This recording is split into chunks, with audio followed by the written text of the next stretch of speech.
బుజ్జి గోవర్ధన్‌కి call చేసి ఇలా అంటూ ఉంటాడు. నేను ఇప్పుడే ఇంద్రాణి గారి ఇంటికి వెళ్తాను. ఆవిడ దగ్గర ఏదైనా తేల్చుకుంటాను. ఇప్పుడు ఆ ఇంద్రాణి గారి ఇంటికి వెళ్ళి వాళ్ళ కొడుకు మన ఇంటికి ఎలా రాడో నేను చూస్తాను.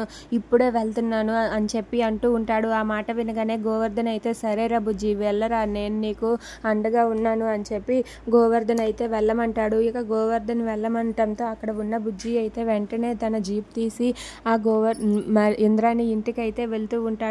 ఇక ఇంద్రాణి ఇంటికి వెళ్ళగానే అక్కడ ఉన్న వాచ్మెన్ అయితే బయట ఉండడంతో అక్కడ ఇద్దరు వాచ్మెన్లు ఉండటంతో బుజ్జి అయితే వీళ్ళు ఎలాగైనా నన్ను లోపలికి వెళ్ళనివ్వరు, అందుకే అని చెప్పి బుజ్జి వెనక నుండి అయితే గోడ దూకి లోపలికి వెళ్తాడు. ఇంతలో అక్కడ ఉన్న గోవర్ధన్ అయితే ఈ బుజ్జి ఏమైనా అనుకుంటే అది సాధిస్తారు, ఖచ్చితంగా సిద్ధుని తీసుకువచ్చి నా కూతురు మెడలో తాళి కట్టిస్తాడు ఆ బుజ్జి అని చెప్పి అనుకుంటూ ఉంటాడు. ఇక అక్కడ ఉన్న రమ్య అయితే ఇంట్లో పూజ చేసుకుంటూ ఉంటుంది.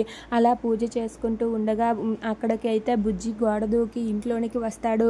ఇక అక్కడ ఉన్న రమ్యని గమనించకున్న బుజ్జి అయితే అలా రమ్య పక్క నుండే వెళ్తూ ఉంటాడు. ఇక ఎవరూ కనిపించడం లేదేంటి అని చెప్పి బుజ్జి అయితే అలా ఇంట్లో మొత్తం అంతా కూడా చూస్తూ ఉంటాడు. ఇక ఎవరు కనిపించకపోవడంతో మొత్తం అన్ని రూమ్లు చెక్ చేస్తూ ఉంటాడు. ఇక రమ్య అలా ఇంట్లో అయితే పూజ చేసుకుంటూ ఉంటుంది.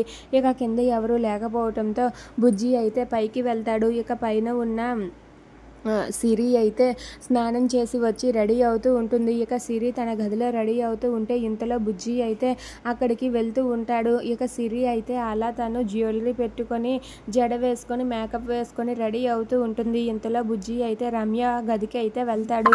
ఇక రమ్య గదికి వెళ్ళి అబ్బబ్బా ఎంత బాగా కట్టించారు ఇంద్రాణి గారి ఇల్లు అని చెప్పి మొత్తం అంతా కూడా చూస్తూ ఉంటాడు. ఇంతలో రమ్య గదిలో ఉన్న బుజ్జి మల్లిక ఫోటోనైతే బుజ్జి గమనించగా అలా లోపలికి వెళ్తాడు. ఇక అక్కడ ఉన్న రమ్య, ఆదికేశవ, బుజ్జి, మల్లిక వీళ్ళ ఫ్యామిలీ ఫోటో అయితే ఉంటుంది.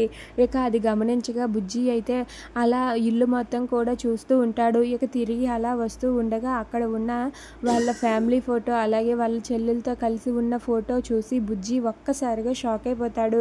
ఇక బుజ్జి ఆ ఫోటోని చూసి ఈ ఇంద్రాణి గారిని ఏమని అడగగలడు? బుజ్జి అక్కడ ఉన్నది రమ్య అని తెలుసుకోగలడా?